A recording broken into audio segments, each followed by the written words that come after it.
You trudge softly through falling snow.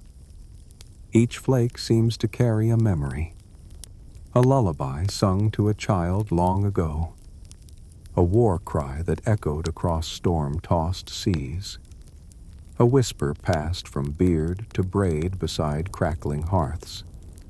This is the North, but not the one of maps or travel brochures.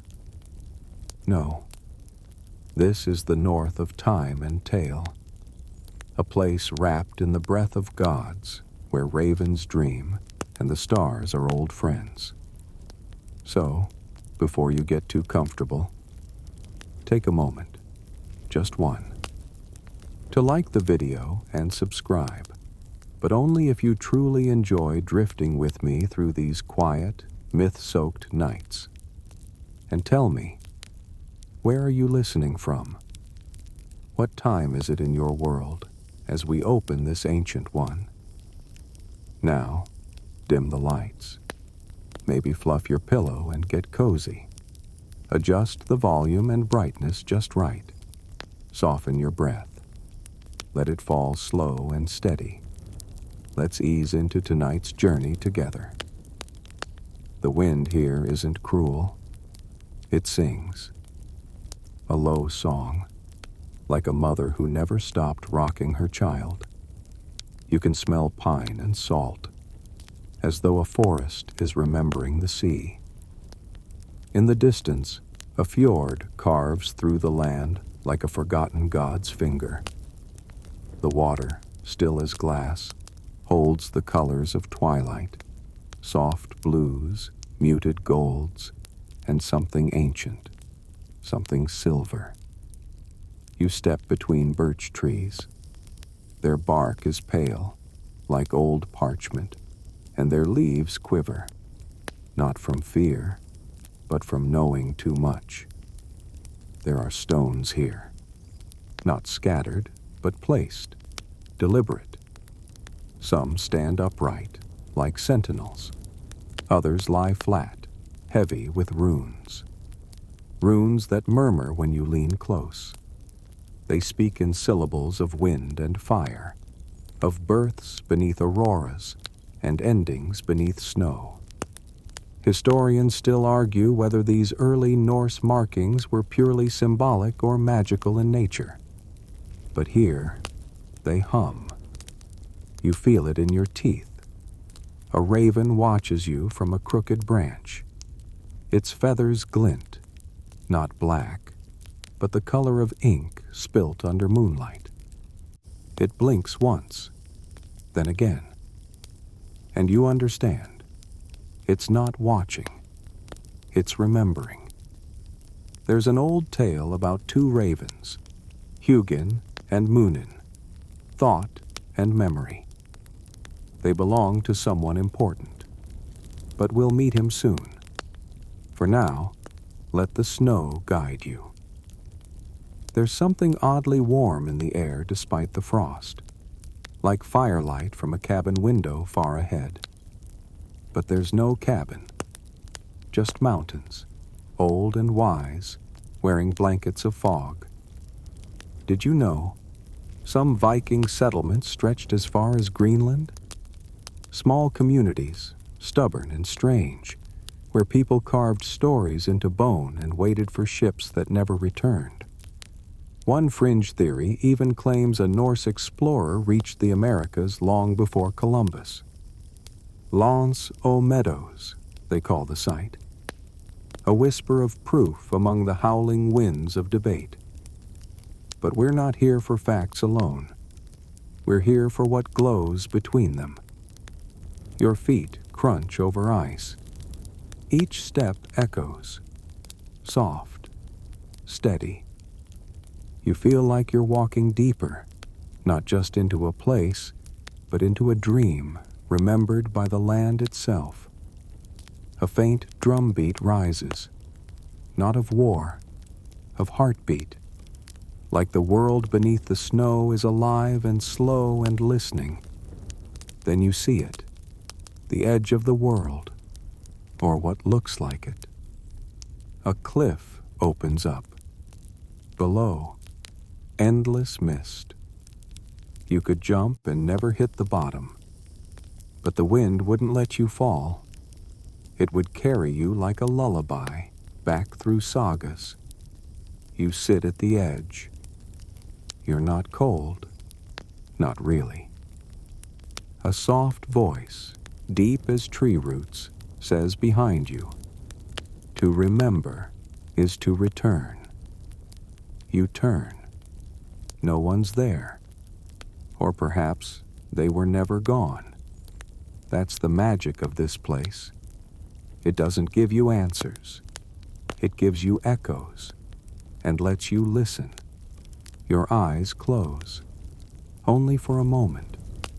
But when they open, the snow is gone.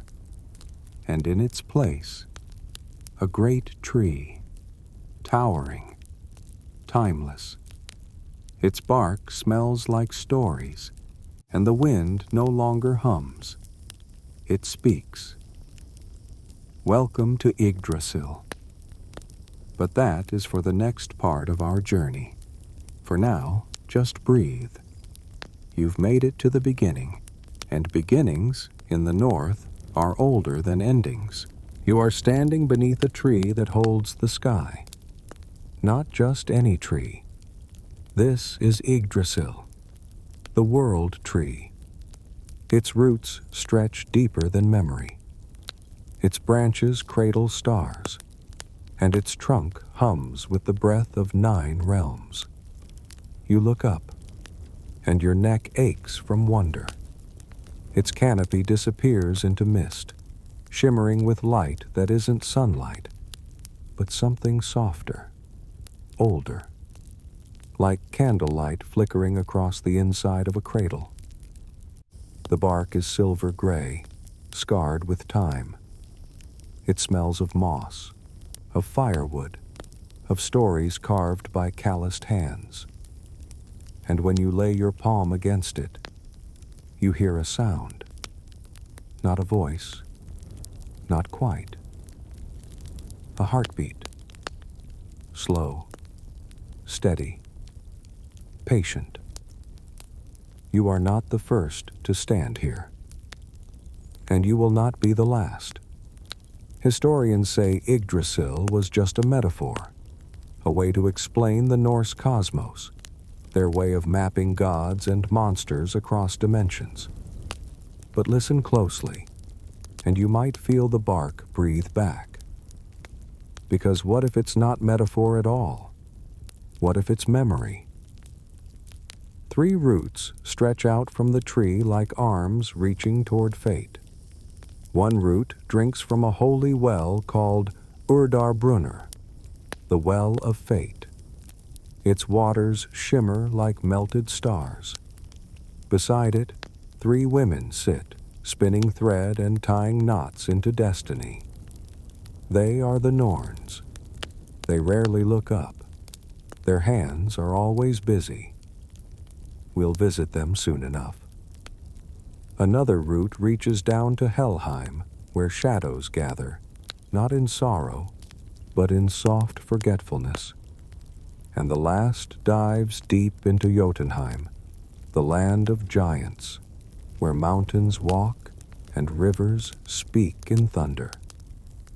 You touch the bark again, and suddenly you see, not with eyes, but with something inside you, something small and quiet and very old. You see the 9 realms, Asgard, high above, where gods walk in halls of gold and cloud. Midgard, the world of men, caught between wonder and war. Vanaheim, soft with music and seers who dream in rhyme. Jotunheim, vast and brutal, home to giants carved from stone and ice. Niflheim, the cold cradle of fog and forgotten beginnings. Muspelheim, where fire dances like laughter too loud to silence. Alfheim, home to the light elves who speak in colors and vanish in song. Svartalfheim, where dwarves forge weapons in caves that pulse like dragon hearts. And Helheim, the land of endings. Not cruel, just quiet. Scholars still debate whether the Norse truly believed in these realms, or whether their myths were simply stories told to pass winter nights. But here, with Yggdrasil's roots pulsing underfoot, the question feels unimportant, because belief, like magic, doesn't ask for proof, only presence. Suddenly, something flutters down beside you. A leaf, golden, still warm. You pick it up, and it sings. Not loudly, just a hum. A tune your grandmother might have hummed when she didn't know you were listening. There's an old tale hidden in every leaf of Yggdrasil. Some say the tree has no leaves. Others claim it bears one new leaf each time a story is truly understood, not just heard. You turn the leaf in your fingers. The hum grows quieter. Then the air shifts. The bark behind you ripples, like a reflection in disturbed water. You step back. A shape emerges. Not frightening, just heavy with meaning. A man, cloaked, one eye gleaming. He leans on a staff carved with runes and feathers. 2 ravens perch on his shoulders, and 2 wolves flank his feet. Odin, the All-Father. But not how Hollywood paints him. There is no thunder here, only tired wisdom. He says nothing. His gaze is soft. He nods once, as if to say, "You've seen enough, for now." And the ravens take flight. Their wings stir the branches above. And suddenly, you're beneath the tree no longer. You're walking through a quiet grove. Sunlight filters through leaves like golden whispers. You hear laughter. Not yours, not Odin's. Someone else waits just ahead. But for now, just breathe. The world tree still remembers you, and memory here is a kind of magic. You follow the sound of soft footsteps across moss.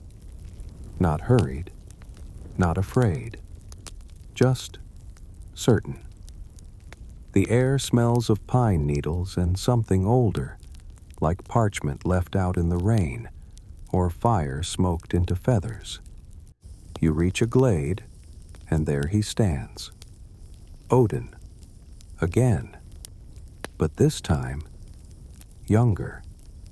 Or perhaps the world is older, and he hasn't aged into it yet.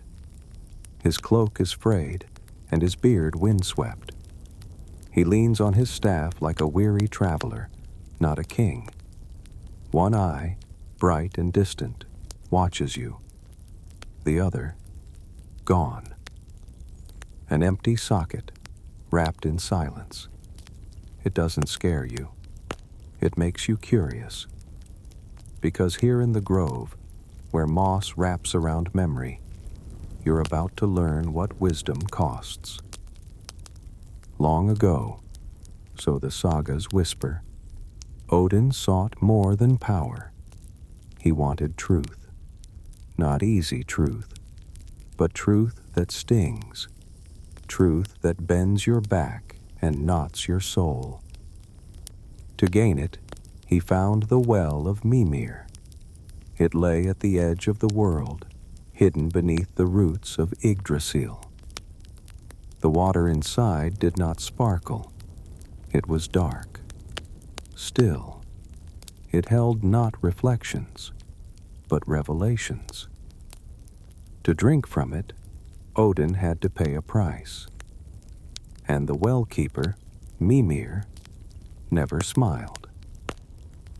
"One eye," he said. Odin did not protest. He carved out his own eye. a single act of pain to see more clearly forever. And then he drank. The tales say the water showed him the future, the long road to Ragnarok, his own death, the fall of Asgard. He saw wolves devour the sun and ships made of fingernails. He saw a serpent choke the sky, and he saw you. Yes, you. Not clearly, just a shadow, but enough to wonder how far the story reaches. Some historians argue this myth reflects a shamanic ritual, a symbolic blindness to gain inner sight. They say Odin is not a god, but a metaphor for the human hunger to understand. But let's not ruin it with certainty. Instead, look closer. There, beside the well, lies the eye. It was never buried. It simply rests in the grass, watching, always watching. And sometimes, it weeps. You sit beside Odin. He doesn't speak, but the silence around him stretches wide. It wraps around trees and memories and things that still haven't happened. After a while, he lifts his staff, not to walk, to draw. In the earth, he scratches a circle. Within it, a raven. Within the raven, a sword. Within the sword, a question. You don't understand, but you feel something shift inside you. That's how wisdom works here. It doesn't answer. It asks better questions. A fringe belief among Norse mystics claims Odin's sacrifice didn't end with his eye. They say he hung himself from Yggdrasil for 9 days, pierced by his own spear, fasting, silent, until the runes revealed themselves. The tree did not cradle him. It judged him. Yet he survived, came back changed. The god of war became the god of poetry, because both require sacrifice. Odin stands now, taller than before, not because he grew, but because you've shrunk a little. Inside, in that way, awe makes us small. He looks toward the horizon, and you follow his gaze. Beyond the grove, a distant hall flickers. Its roof is silver, its walls made of echoes. You'll reach it in time, but not yet. He leaves without a word. The leaves do not rustle as he passes. They simply part. You remain by the well, and for a moment, just one, you hear it whisper, not loudly, a single sentence inside your bones. What you seek will cost what you are. And then, silence. When you rise, the moss remembers your shape, and somewhere, the tree dreams of your name. You follow a narrow path now. It winds through a thicket of twilight, where shadows stretch long and friendly. Your feet press into soft earth that smells faintly of honey and ink. The trees lean in, not ominous, but curious, as if they want to hear what you'll say, if you ever choose to speak. In the distance, you hear laughter, not the hearty kind, not cruel either. This laughter drifts like a breeze through tall grass, playful, light, strange. You keep walking, and soon the world opens.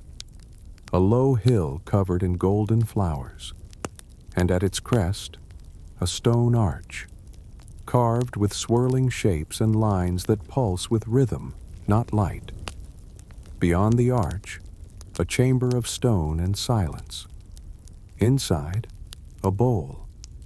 And inside that bowl, mead. But not just any mead. The mead of poetry.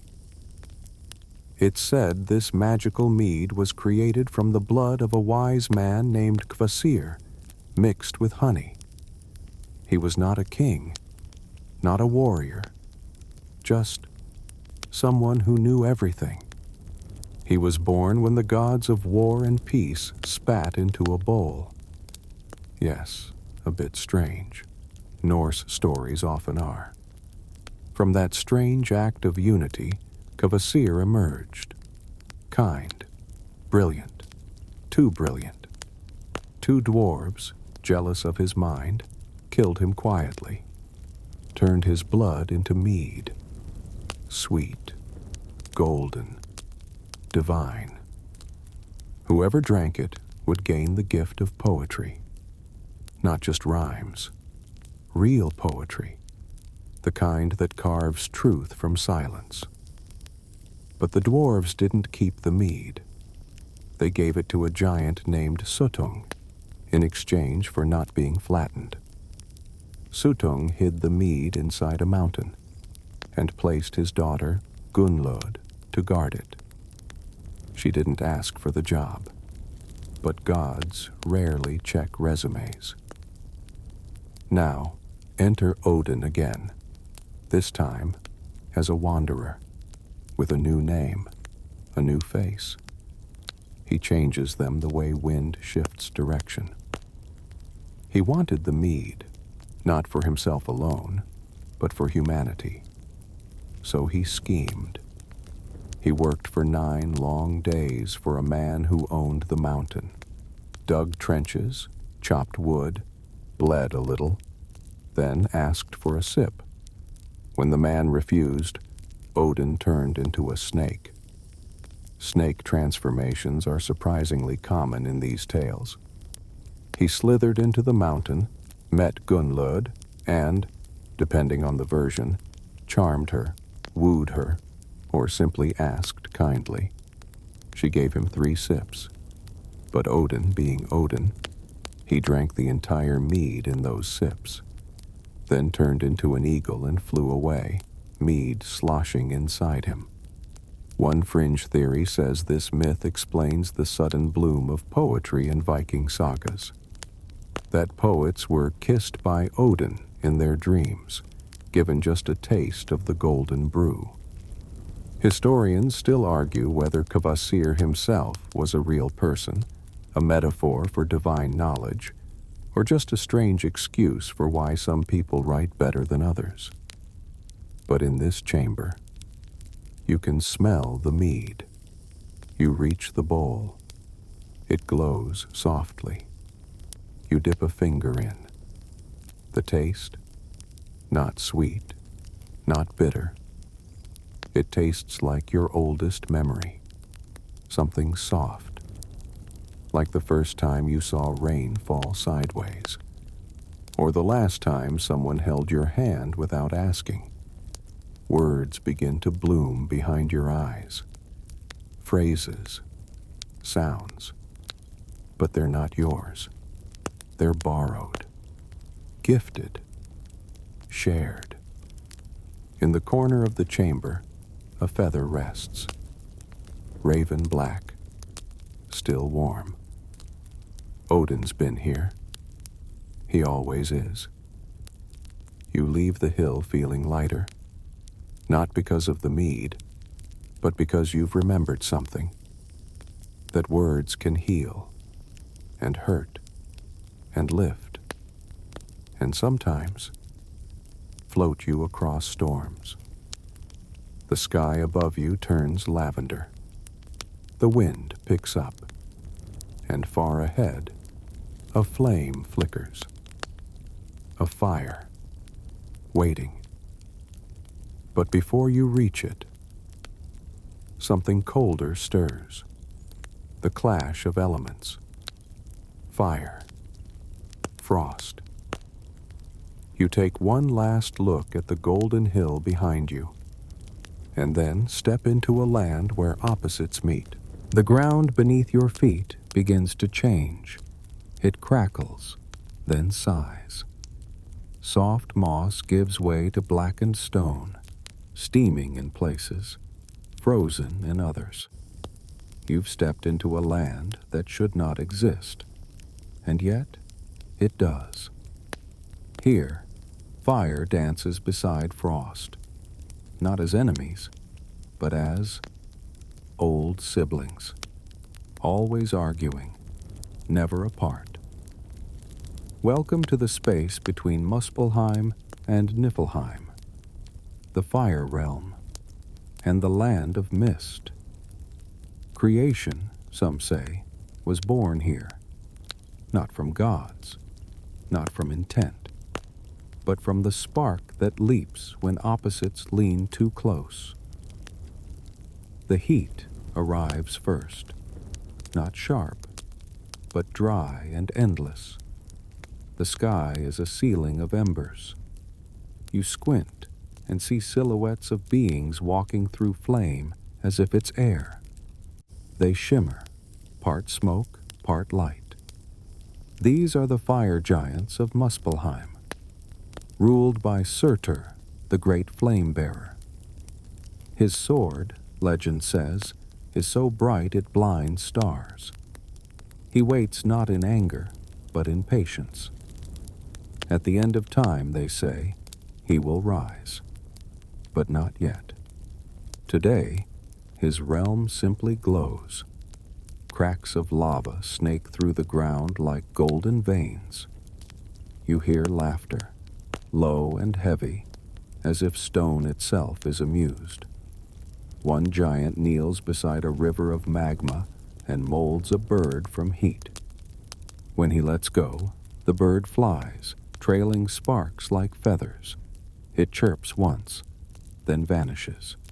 A reminder, even fire dreams.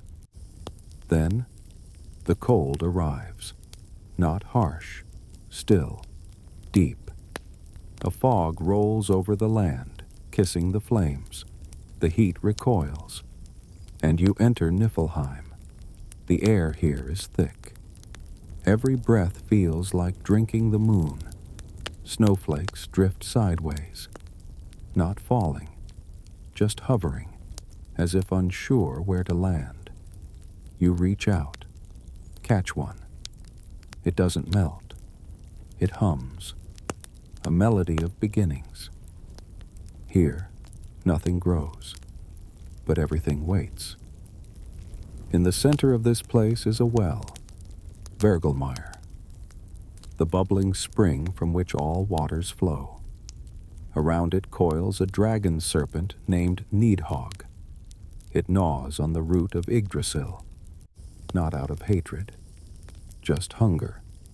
Roots must be reminded that they're mortal too. Some scholars believe this contrast of realms, Muspelheim and Niflheim, is an echo of dualistic cosmologies, fire and ice, creation and destruction.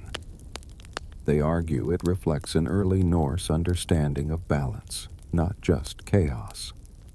Others insist it's myth made for long winters and longer stories.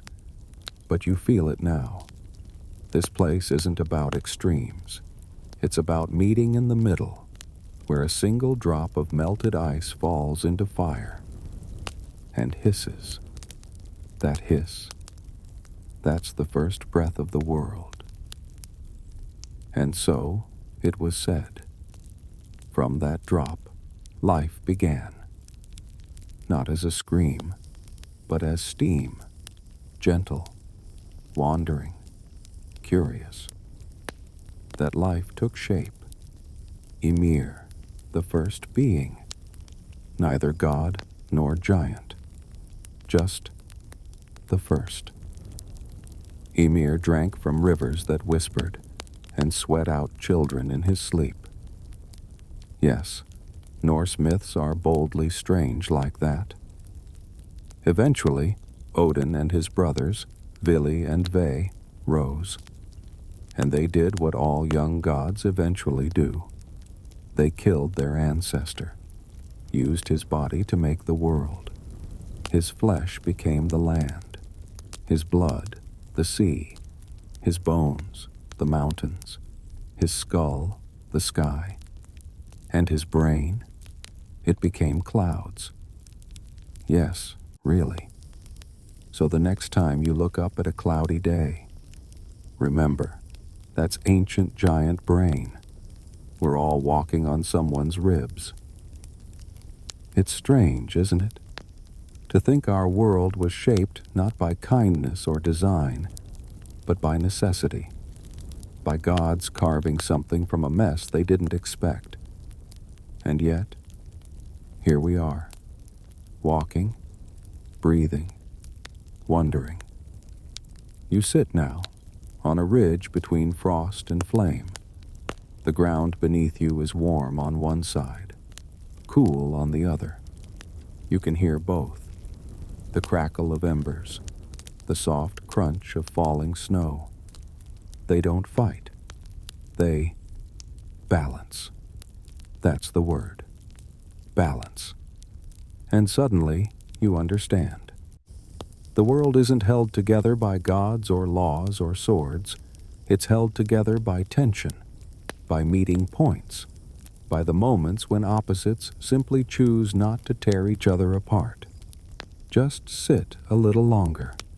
Watch the ice melt. Watch the fire cool. And listen to the hiss that made everything.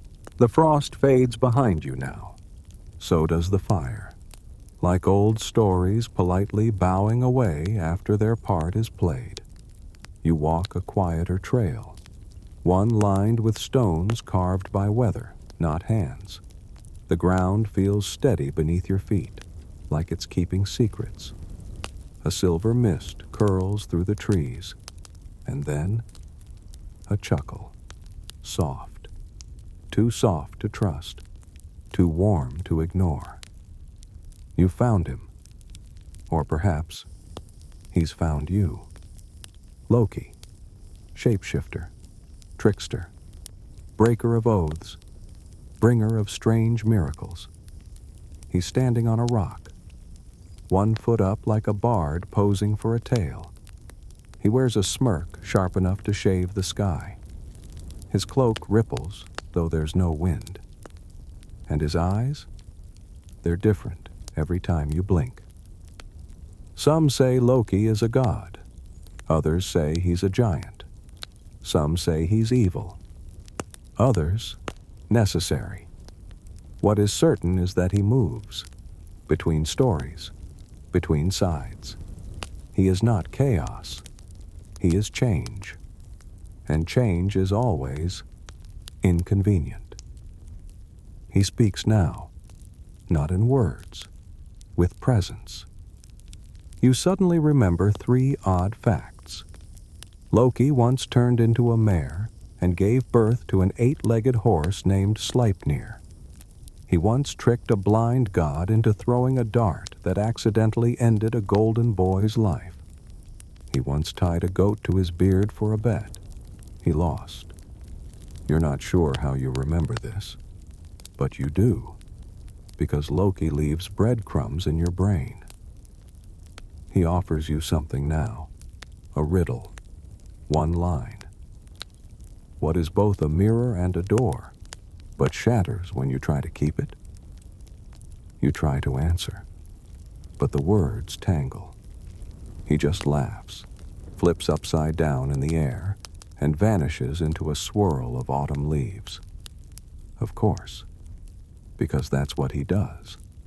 He arrives, unsettles, then disappears. Yet somehow, he leaves things more honest than before. Historians can't quite agree on Loki's place in Norse belief. Was he worshipped, feared, tolerated? His name appears in old texts, but inconsistently. He's in the sagas, but never gets a temple. Some scholars believe he was added later, a late editorial twist to explain the unpredictable in nature.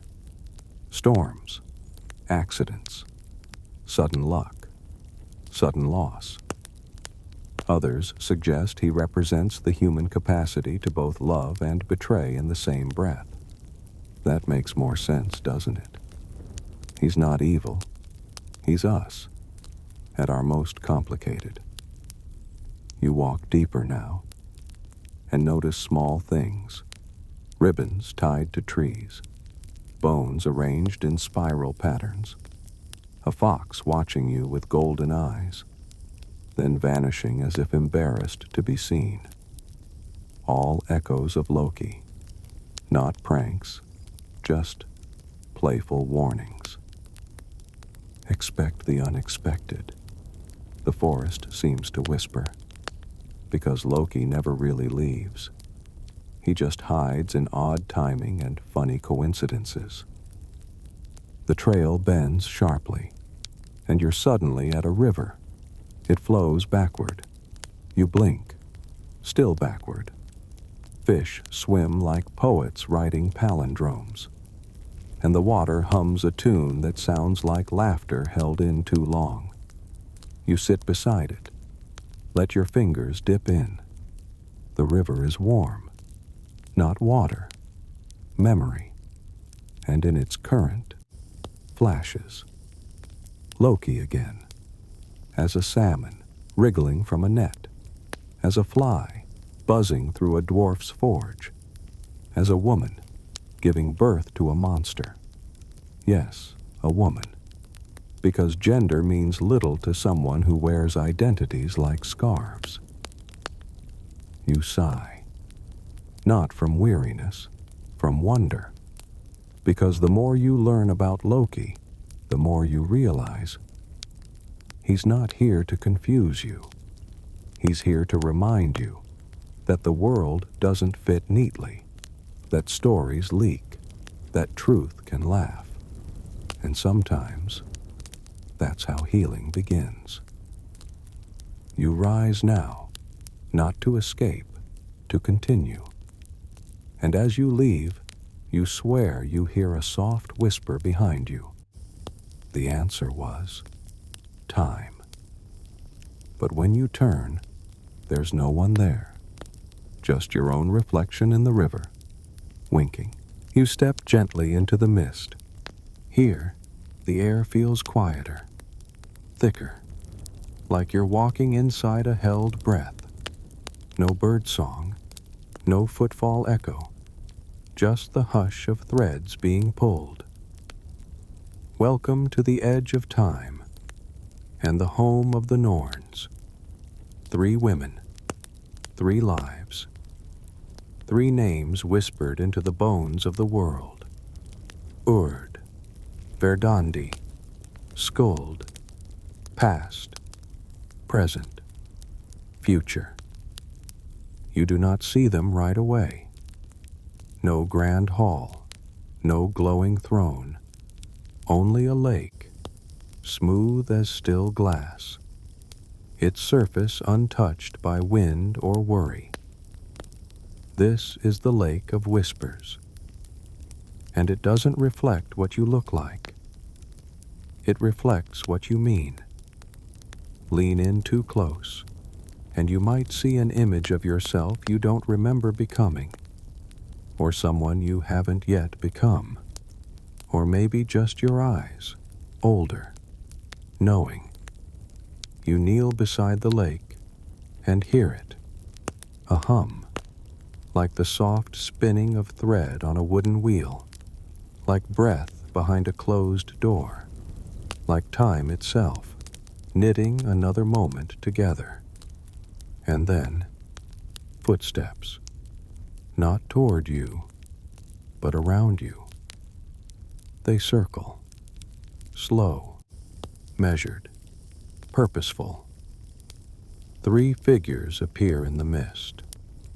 The Norns, not young, not old, not anything you can pin down. They do not glow.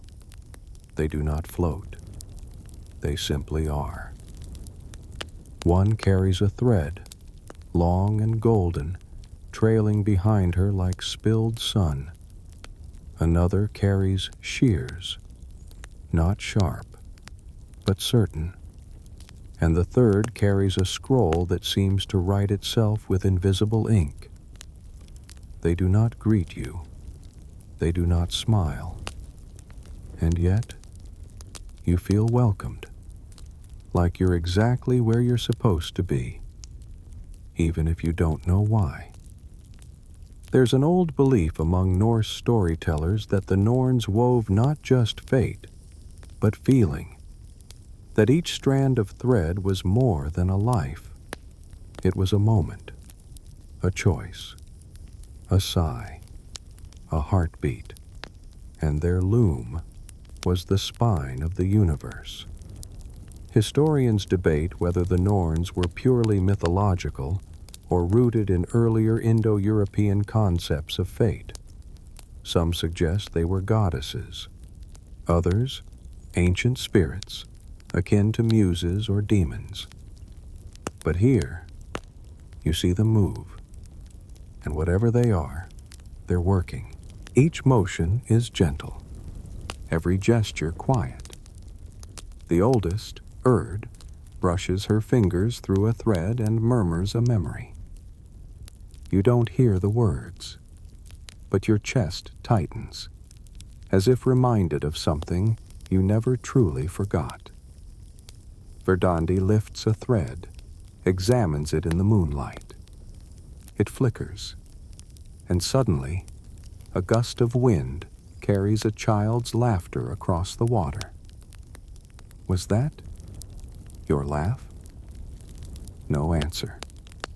Just the slow ticking of what is. And Skuld holds the scroll.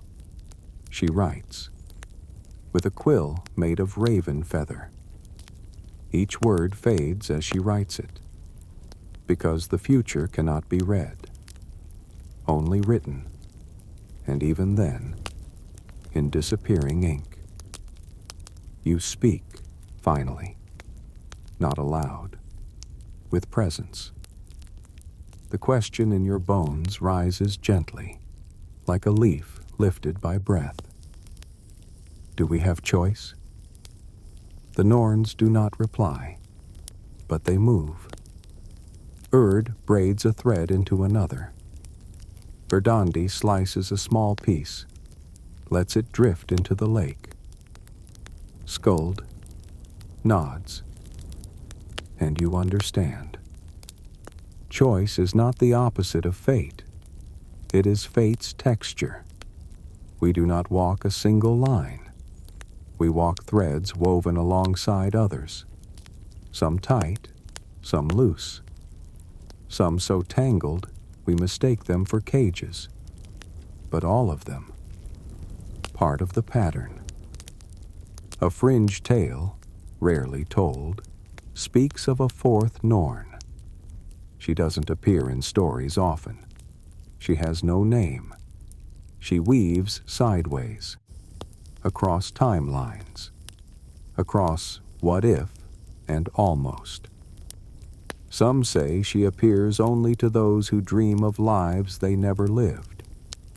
Others say she lives in the pause between two choices, when your heart lurches and your breath stops.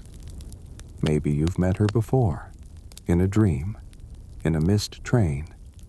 In a moment, you said nothing, but something changed anyway.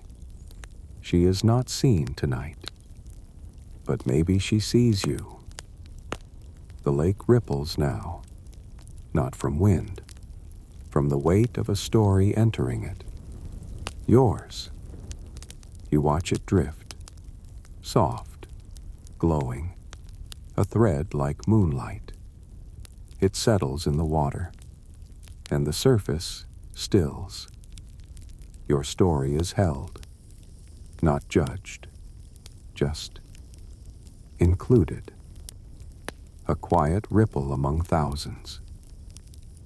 And now the Norns begin to fade, not with sound, like mist drying on warm stone.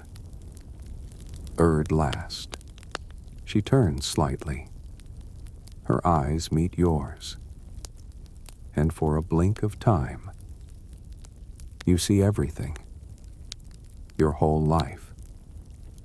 Moments strung like pearls, laughter, regret, the time you bit your tongue, the time you didn't, the kindness you forgot to remember, and you feel not shame, but peace, because your thread was never meant to be perfect, only true. The path reappears, winding away from the lake. You rise, unsure when you knelt, and begin to walk, not because you are ready, but because you trust the pattern. You don't look back. You don't need to. The Norns remember you, and that is enough. The path turns warmer now, not in temperature, but in tone. The soil is rich with moss, soft and welcoming. Pine needles line the way like whispers, and the light, gentle, golden, slants between tree trunks in threads. The forest smells like sap and salt, like thunder that's just passed and ocean yet to come. A distant rumble rolls through your chest before it reaches your ears. Not thunder. Footsteps. Huge ones. You pause and feel the pulse of something immense, something ancient, stirring the ground from far below. You've come to a tale of strength now, a tale of children, not small, but young, born not to peace, but prophecy. This is the story of two sons, one born of storm, one born of sea. First, there's Thor, red-haired, broad-shouldered, voice like a waterfall hitting stone. But don't picture the comic book version. This Thor does not smile often. He does not fly.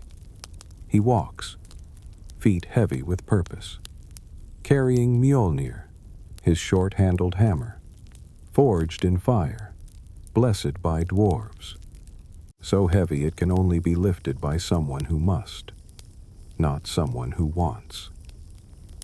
Thor is the god of thunder, yes, but also the god of farmers, of storms that break drought, of protection and fertility and bread baked in peace.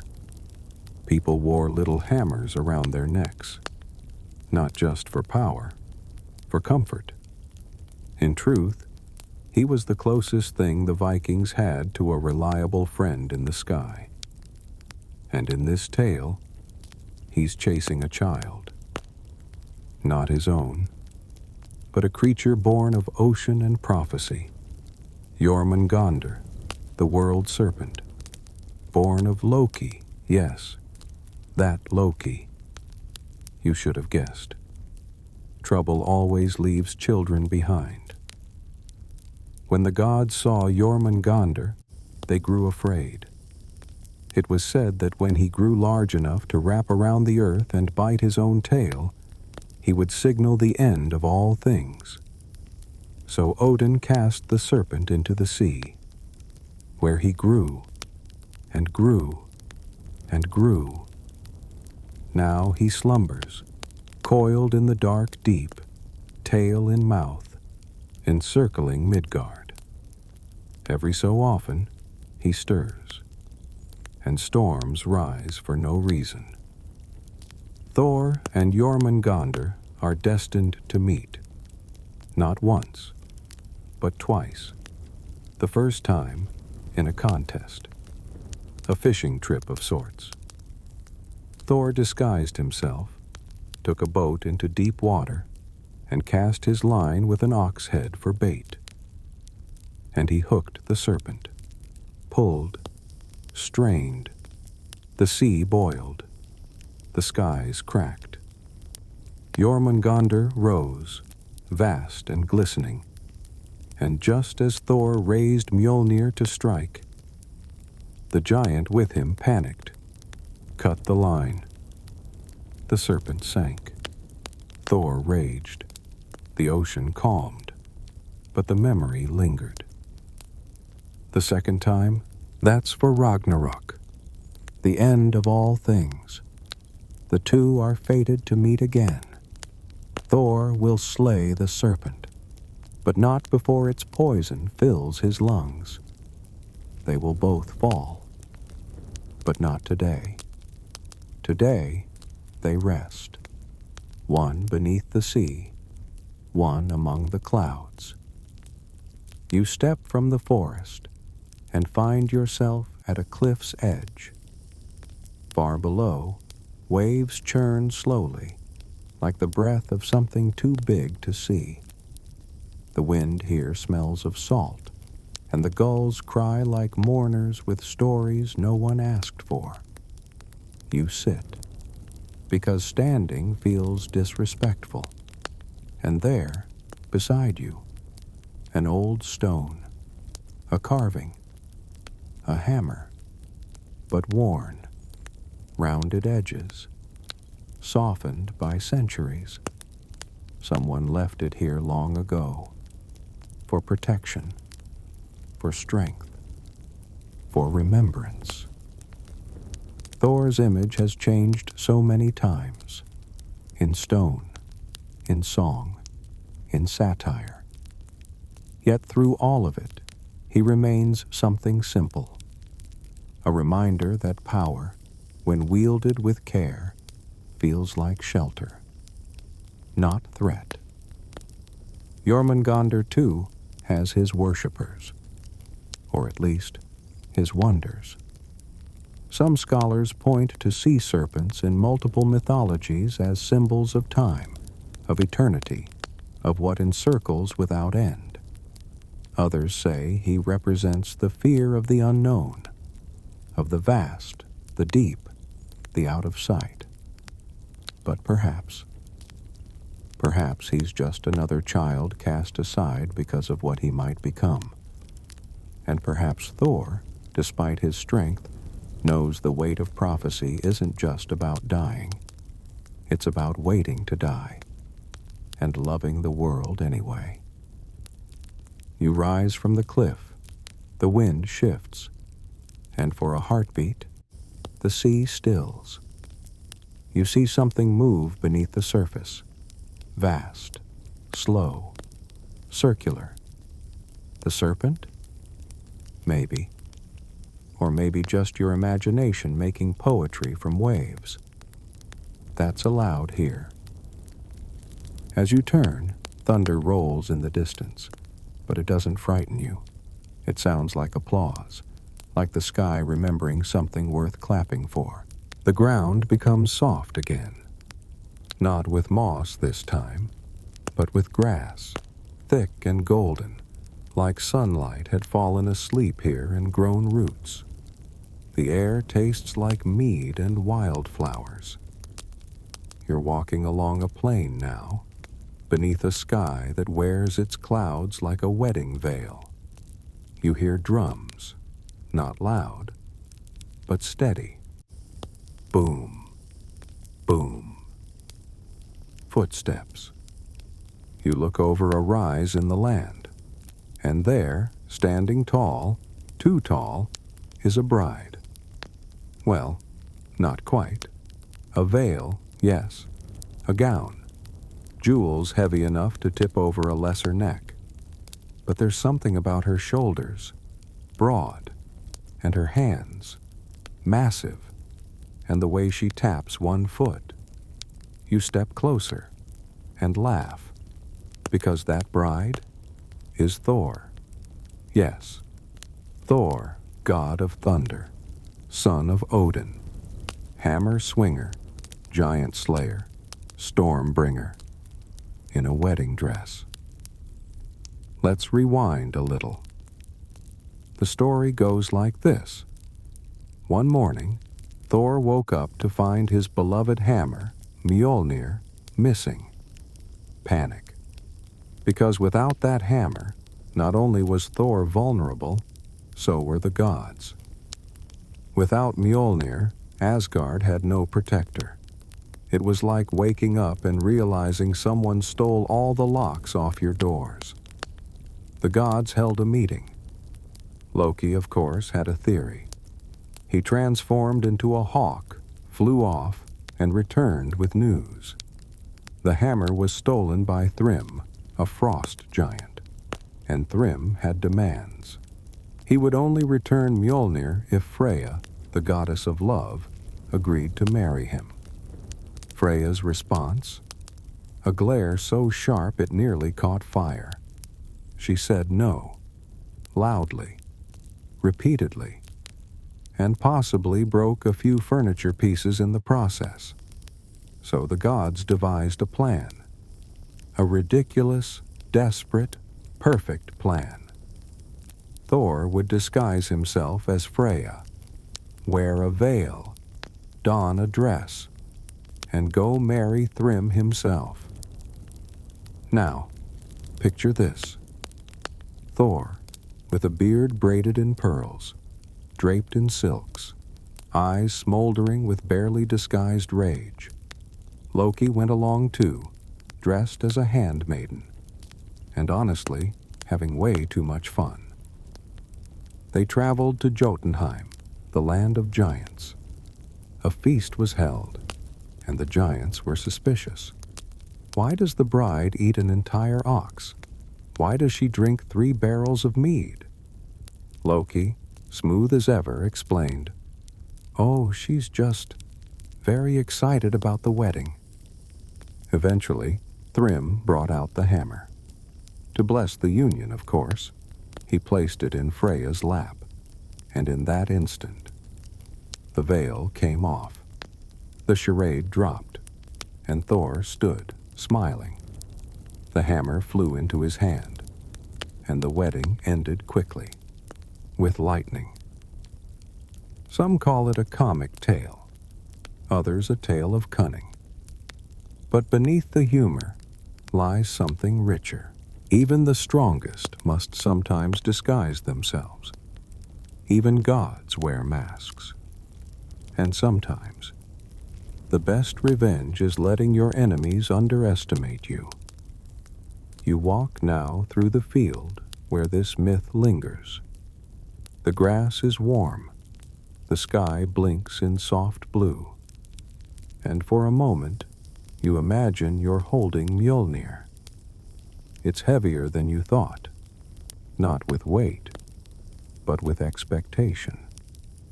To lift a hammer like that is not about muscles, it's about resolve. Courage wrapped in patience, power balanced with restraint. Thor could flatten mountains, but in this tale, he wore a dress, and let laughter disarm before lightning did. There's an old Norse joke passed between skalds and storytellers. Even thunder must sometimes wear lace. You find that quote etched on a stone as you walk. The letters are faded, but the sentiment remains. Strength, here, isn't always about fists. Sometimes it's about playing the fool until the fool reveals the truth.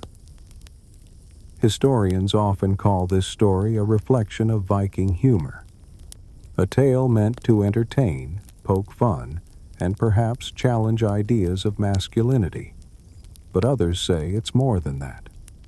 They argue it's a ritual story, symbolic of the chaos and restoration of cosmic balance. The hammer goes missing. The disguise is assumed. Balance is restored through cleverness, not carnage. Still others point out, even Thor had to rely on Loki. Yes, that Loki, the trickster, the liar, the shapeshifter, but also the helper, the one who sees the angle no one else does. Sometimes, the world is saved by cooperation between thunder and mischief. And maybe, that's a kind of love too. You reach the end of the field, the wind picks up, carries petals in spirals, and in the distance, you swear you hear music. not stringed or plucked, just the rhythmic clang of hammer on metal, a forge, a new place to wander, a story waiting to be shaped. You take one last look back at the plain, at the dress still hanging on a distant branch. You smile, because it turns out even gods can look silly sometimes, and still change the world. You leave behind the field of laughter and lace, and the path dips once again. The sky folds inward, the air thickens, the sun forgets to follow. The warmth of the last story is replaced by something colder, not sharp, not cruel, just heavy, like dusk sinking into bones. Ahead, the forest thins, and there it is, dark, vast, silent. A ship, but not resting in water. It lies upon a black plain, its hull carved not from wood, but from nails. Human nails. This is Naglfar, the ship of the dead. It stretches longer than reason, built plank by plank over centuries, not with hammer and chisel, but with loss. Every untrimmed fingernail from the dead adds to its mass. Every forgotten trimming, a plank. Every buried secret, a rib. And when the time comes, when the sky breaks and wolves unchain the sun, Naglfar will sail, carrying monsters, giants, the lost and bitter across the floodwaters of Ragnarok. But tonight, it is still and waiting. You approach it slowly, not out of fear, out of reverence. Its hull shimmers in the starlight, matte and brittle, like old promises, or the surface of a dream left out in the cold. You run a hand along its side. It hums, a low, tired hum, not cruel, just resigned. This is not an evil ship, only a necessary one, a ferry of inevitability. There's a saying, an old one, whispered only at the edges of Norse sagas. Cut your nails before you die, or build a bridge to doom. It sounds like a superstition, like something a grandmother might say while shaking a finger. But here, standing beneath the bow of Naglfar, you wonder, what if the smallest things do matter? What if every overlooked detail has a place in a larger story? What if even the quietest deaths contribute to endings? Historians still debate the origins of Naglfar. Some believe it was symbolic, a metaphor for the slow accumulation of chaos. Others think it was a fear story, used to encourage cleanliness or reinforce the power of prophecy. But a few fringe voices suggest something stranger, that perhaps the ship does exist, outside time, that it's being built right now, that every time someone forgets to let go, to forgive, to trim away the unneeded, a new board is added. You step aboard. There is no creaking wood, only silence. The deck stretches farther than sight, empty yet full. You feel echoes beneath your feet. Here are footprints of gods, giants, broken warriors, lonely ghosts, and children, yes, even children, who ran aboard laughing, not knowing what they joined. This ship will carry the armies of Ragnarok, they say. But tonight, it only carries you. You find a single figure at the helm, old, cloaked, hooded. They do not speak, but gesture toward the horizon, where the sea meets sky and both wait for a signal. You stand beside them and see a vision painted across the fog, a sea that boils, a sky that weeps, and Naglfar rising, slicing through floodwaters, carrying not vengeance, not fury, just inevitability, because some things must end for others to begin. But even endings can be delayed. Even prophecies, though written in stars, blink sometimes. The old figure turns to you. A hand touches yours. And for a moment, just a moment, you see something else. A memory? A dream? A world where Naglfar never sails, where monsters weep into pillows, where endings decide they are tired and sleep in, where hope is not a spark but a tide. Then it's gone. The figure fades. The vision disappears. You are alone again. Except you're not. There are names carved into the railing, not scratched, etched carefully. A line of them. All those who saw this ship and turned back, walked away, not because they feared it, but because they chose to wait a little longer, to sing one more song, to mend one more tear, to hold off the storm with stories. You trace a name with your finger. It glows briefly, then fades. Yours? Maybe. Or someone you'll become. You leave the ship. Behind you, Naglfar does not follow. It remains, still, like a match unlit, like a song held in a throat, waiting, but not today. Today, there is time. The path returns beneath your feet. The stars shift overhead, and somewhere, a wolf has started to howl, not in menace, but in longing. And you know, the next story waits just beyond that sound. The howl echoes again, long, low, almost mournful. It rolls over the hills and into the hollow places of the land, like a forgotten lullaby wrapped in teeth. You follow it, not because you have to, because you want to, because the sound calls not to your ears, but to something deeper, something ancient, inside your ribs. You step beyond the tree line, and into a field lit only by moonlight. At its center, chained to a rock, is a wolf, massive, still, beautiful. His fur ripples like smoke. His eyes glow gold, the color of autumn firelight through leaves.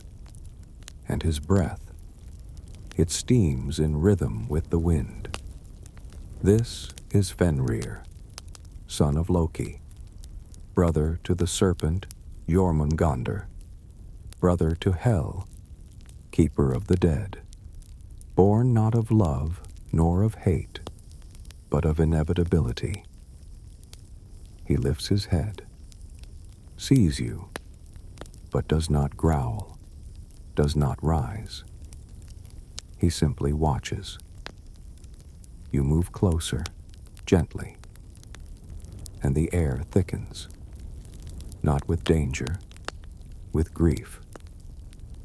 They say when Fenrir was young, he played in Asgard, ran among the gods, chased birds, laughed in his own way. He was not evil. He was not monstrous. He was simply growing. And he grew fast, too large, too wild, too free. The gods grew afraid. A prophecy had been whispered, that Fenrir would one day kill Odin, not out of rage, but because that was his thread in the pattern. So they made a decision. they would bind him. At first, they used chains of iron. He snapped them. Then chains of bronze. He shattered them. Then, the dwarves were called upon. They forged a ribbon from the impossible. Gleipnir, made of 6 things that do not exist. The sound of a cat's footfall, the beard of a woman, the roots of a mountain, the breath of a fish, the spittle of a bird, and the dreams of a ghost. Yes, really. And it worked. It looked like silk. It bound like fate. But Fenrir was clever. He sensed deceit. So he agreed to the binding, on one condition. Someone must place their hand in his mouth as a gesture of trust. The god Tyr stepped forward, brave, quiet. He offered his hand, and when Fenrir realized he had been tricked, he bit. Tyr lost the hand, and Fenrir lost his freedom. He has remained here since, chained, watching the sky change, hearing the stories written about him, but never getting to answer. You sit beside him now. He does not move, but his eyes turn to the moon, and you feel something you didn't expect. Not fear, pity, understanding. Because Fenrir never asked to be a villain. He was simply written that way, and he has worn the role with bitter dignity ever since. Scholars argue endlessly about Fenrir. Is he fate? Chaos? The dark mirror of power feared by those who claim to protect? Some see him as the embodiment of righteous fury. Others, the sadness of inevitability. And some, a victim, a child punished for what he might become. You reach out, not to touch, just to be seen. And Fenrir breathes deeper. The chains shiver, not with anger, with memory. There's an old Norse tale, never told by skalds, whispered only in dreams, that Fenrir will not break free until someone says his name with kindness. That when he is no longer feared, only understood, his chains will fall of their own accord, not to let him destroy, but to let him rest. You say his name now, softly, and the wind stills, the moon flickers, and Fenrir blinks. His eyes, still fierce, glow warmer for a moment. Then he looks away, not because he doubts you, because he's not ready, and you understand. Some wounds take more than kindness to unbind. They take time. They take returning. You rise, and the wolf watches. He does not howl again. Not tonight. He simply lowers his head and dreams of snow, of open sky, of the laughter of gods he once chased through golden halls. The path continues. You follow it in silence. But you carry something now. Not fear, not pity, just a soft truth that not all monsters want to be. Some are simply born with teeth and a story they never got to write. You walk beneath stars that seem closer now, and somewhere in the distance, an orchard waits, with golden fruit, and a secret you'll want to taste. But for now, let the silence linger, let the wolf sleep, and let the moon keep watch. The stars above you seem softer now, not dimmer, just quieter, as if they too have begun to listen rather than shine. The path gently tilts downward, and the air changes once more. You smell apples, sweet, bright, alive. It's a scent that doesn't just enter your nose. It wakes something inside your chest. something like childhood, or spring, or the first time someone looked at you and really saw you. You follow it and find yourself in a grove, not large, but endless in a different way. The trees here are tall and wide, but humble. Their bark carries no runes, no carvings, only time. And hanging from their boughs are apples, golden, not yellow, golden.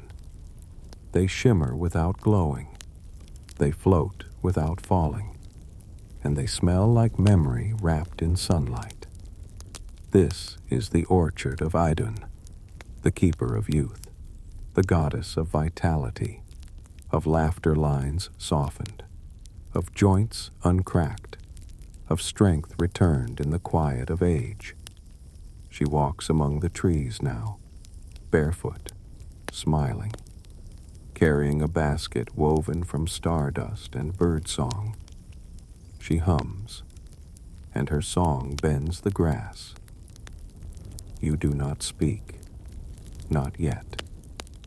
There's a hush here that deserves your silence. You sit and watch. According to myth, apples are what keep the gods young. They do not grant immortality, but they delay time's bite, and only she may tend them. Only she may offer them. They do not grow unless she is near. They do not ripen unless she sings. Once she was stolen, lured away by trickery. Some say Loki was involved. He usually is. The gods aged rapidly in her absence. Their hands wrinkled, their hair thinned, their backs ached, their tempers shortened. Panic. Because what are gods without their glow? But Loki returned her, not out of kindness, out of cleverness. He took the shape of a falcon, transformed her into a nut, and flew her back home in his talons. Yes, you heard that right, a nut. Norse myths rarely follow straight lines. The apples returned, and so did youth. You wonder now what youth even means. Is it skin without crease? Lungs without wheeze? Or is it laughter unburdened by calculation? Curiosity that wakes without a to-do list? Perhaps the real power of Idun's apples is not in preserving bodies, but in reminding the heart how to dance. She approaches you now. No words. She holds out a single apple. You hesitate. She smiles, and it's like dew on morning grass. You take it.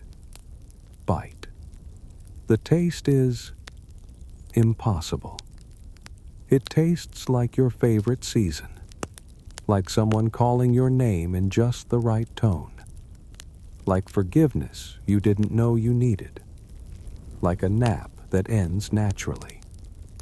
And more than that, it tastes like time forgiving you. You exhale, and the breath carries away things you didn't realize you were holding.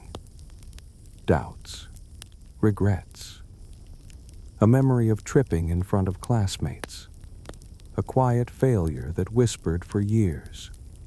Gone, not erased, just accepted. You speak now. You don't remember what you say. Maybe thank you, maybe nothing. She turns. Her braid glimmers as it sways, and continues walking through the trees, humming again. The apples shimmer as if swaying in time. There's an idea among Norse folklorists that Idun's apples were not literal fruit, but metaphors for stories. Stories we tell ourselves to stay alive, to feel young, to feel possible. They say each apple is a memory that we decide to keep sweet, a moment we wrap in gold to revisit on long nights. If that's true, you've just eaten a very important story, and it has made you whole. You walk slowly now, not because you're tired, because you're full, not with food, with peace. Your body feels the same, but lighter, not younger, just more yours. The grove begins to fade. The apples still shimmer, but you no longer need to touch them. You've carried their lesson with you. And as you leave, Eden turns one last time. She speaks, finally. Only one sentence. You are still growing. And then she's gone. Ahead, the sky begins to tremble. Not with fear, with change. You feel it coming. The thing the sagas whispered, the shadow behind every candle. Ragnarok. But not as you feared it, because now you are ready. Now you carry youth that has nothing to do with age, and everything to do with courage. The road tilts again, this time upward. A climb. The wind grows colder. The stars tighten. And the next step is the one into the storm. But still, you smile, because you carry gold in your chest now. And even the end of the world can't take that from you. The stars dim. The ground shudders. The wind picks up. Not a breeze, but something deeper, older, like the sky itself exhaling after holding its breath for too long. You are climbing now. Each step crunches against frost-bitten grass and stones that whisper warnings in languages older than names. The air is no longer peaceful, but it is not cruel. It is true. Welcome to Ragnarok. But this is not the Ragnarok of sword-swinging doom and Hollywood explosions. This is the quiet beginning of the end. Or perhaps the end of a beginning. Either way, this is where the fire meets the snow, and the sky learns how to fall. You crest the ridge, and there it is, a sky that bleeds orange and blue at once, clouds torn like paper, stars that fall not as wishes, but as warnings. A tree, Yggdrasil, shakes in the distance. Its roots groan like tired bones. Leaves flicker and die, carried on a wind that hums with memory. And in the silence between gusts, a crack, low, sharp, like the world splitting along an old scar. They always said it would begin with winter, not just any winter. Fimbulvetter, the great winter. 3 seasons of snow, no sun, no warmth. Brothers turning on brothers. Fathers forgetting their children's names. The world losing its songs. But it doesn't feel cold now. It feels paused, as if the universe is bracing, not for war, but for change. Below, you see the figures gathering, a horizon lined with myth and memory. Giants rise from Jotunheim, taller than the mountains they step over. Creatures from hell emerge, silent and hollow-eyed. Naglfar, that ship made of nails, sails through the sky now, not the sea. Its sails billow with the last sighs of sleeping gods. And at its helm, Loki. His smile is soft, not wicked, not gleeful, just tired, like someone who has finally arrived at a party they never wanted to attend. On the other side, Asgard prepares. Odin stands tall, spear in hand. His ravens circle once, then vanish. Thor tightens his grip on Mjolnir. His eyes burn like stormlight. Tyr, with one hand, sharpens his courage. Frey rides forth in silence. And Heimdall, he raises the Gjallarhorn, and when he blows it, the sky breaks. Not in violence, in release. A note so pure, it empties the heart before it even reaches the ears. You stand on the edge, not a warrior, not a god, just a watcher.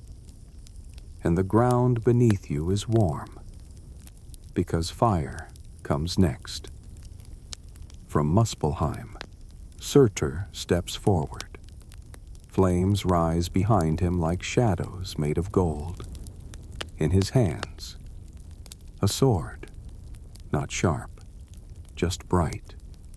Too bright, like truth, like judgment, like a sunrise that doesn't care if you're ready. The final battle begins, but not with screams, with silence. Then motion, clashes, roars. The groan of a serpent rising from the sea. Jormungandr, uncoiling, flooding the shores. Thor meets him. They fall together. Fenrir breaks free. His chains fall like tired snow. He charges. Odin stands his ground, and Fenrir fulfills the prophecy. But in that moment, he hesitates. A flicker of recognition. Then, fate moves forward. Tyr fights Garm. They tear each other apart. Loki and Heimdall clash, not as enemies, as inevitabilities, and both fall. Surtur raises his sword, and the fire comes. Not fast, not instant, slow, like a tide of goodbye. Mountains melt, skies fold inward, the sea drinks the stars. And the earth rests. You fall to your knees, not from fear, from awe, because it is not destruction you are watching, it is transformation. The gods are not ending. They are becoming something else. The world isn't dying. It is making space for what comes next. And in the center of the flame, two children rise. Not gods, not giants, just humans. Leaf and Leaf-Thrasir. They had hidden in the world tree's roots, and now they step into ash and embers with hands clasped. Eyes wide, hearts open. They do not speak, they simply walk, and the earth blooms beneath their feet. Scholars often debate what Ragnarok means. Was it prophecy? Was it metaphor? Some say it reflected Norse fears of natural disasters, volcanoes, long winters, famine. Others see it as a cycle of renewal, a mythic composting. Let the old rot, so the new can rise. But here, at the edge of this moment, you understand. Ragnarok was never about ending everything. It was about clearing the space. So something better, something kinder, could begin. The fire fades. The stars return. New stars. You stand. Your body covered in ash. Your mind full of gold. You take a breath, and it tastes like the first page of a new story. Behind you, a final crack. Yggdrasil's last leaf falls, and in that fall, a seed. You walk, not away, forward, into the quiet, into the possibility, into a world that waits. The sky is soft now, as if it too has exhaled. The clouds no longer race. They drift, slow, peaceful, like feathers with nowhere to be. Ash still lingers in the air, but even ash can be gentle when carried by quiet wind. You walk through what once was chaos, but it does not feel like ruin. It feels like after. The hush after thunder, the pause after a deep cry, the silence where a lullaby could be sung if someone dared. And someone does. A voice, high, uncertain, new, Leaf and Leaf Thrasir, the children of rebirth. You see them ahead, crouched in the dirt, planting. Their fingers press seeds into the ground, not magical ones, not glowing or divine, just simple seeds, humble, carried in their pockets through storm and flame. They do not know if the soil is ready. They do not know if the world is. But they plant anyway, because hope doesn't need certainty. It needs action. You sit a little distance away, not to intrude, just to witness. They hum as they work, and that hum wraps around you like a soft blanket on a cold evening. It's not a song you recognize, but your heart remembers it anyway. A river now flows where once fire raged, clear, bright, cold. It winds through scorched land, carving laughter into soil, and along its banks, green, small but stubborn, shoots of grass, petals folding open, birdsong, not loud, but enough. Even the birds are cautious at first, but they return. And then, from the horizon, something more. A figure, tall, not godly, just steady. It is Balder, the beloved, the golden one, once slain, now returned. He walks not like a hero, but like someone who's forgiven the world for what it did to him. And in his wake, more figures. Hoder, his brother, Forseti, the just, a few gods, a few spirits, not many, but enough to remind the world that it is not alone. You remember Balder's tale, don't you? The god of light and beauty, who dreamed of his own death, whose mother made every object on earth swear not to harm him. Every object, except mistletoe, the one thing she overlooked. And Loki, of course, found that one thing, placed it in the hands of Hoder, Balder's blind brother, guided the throw, watched it pierce, watched the world weep. But here he is now, alive, smiling, carrying no weapon, wearing no crown, only a flower tucked behind one ear.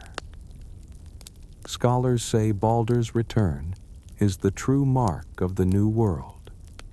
That light, once lost, has chosen to return. But what matters more, perhaps, is that he chose to come back. That after all he suffered, he did not stay bitter. He returned not with vengeance, but with gentleness, And maybe that's the greatest power of all. He kneels beside the children, helps them plant. His fingers are not too proud for dirt. His smile is not too grand for earthworms. He listens as they talk, and he laughs when they mispronounce the names of seeds. He does not correct them. He lets the world grow messy and sweet and wrong in just the right ways. You feel something in your chest loosen, a knot untying, a weight exhaled. Because for all the gods and monsters and doom you've walked through, this is the moment you realize it was worth it. A wind stirs the field, not to destroy, but to play. It rustles leaves, lifts petals, scatters hair into laughter. Somewhere, a deer drinks from the new river. A fox stretches. The earth smells like bread waiting to be baked. You walk through it all, no longer an outsider, but a thread in the new tapestry. Your footsteps don't echo anymore. They harmonize with birdsong, with breath, with beginnings. And then you find it. A small hollow, shaded, quiet, nestled between two hills. The grass is soft. The sky peeks through the branches. You sit and close your eyes, just to listen. There's a rhythm to the world now, a pulse, not urgent, just steady, like a heart still learning its beat, like a lullaby learning its words. Some say this is the age after gods.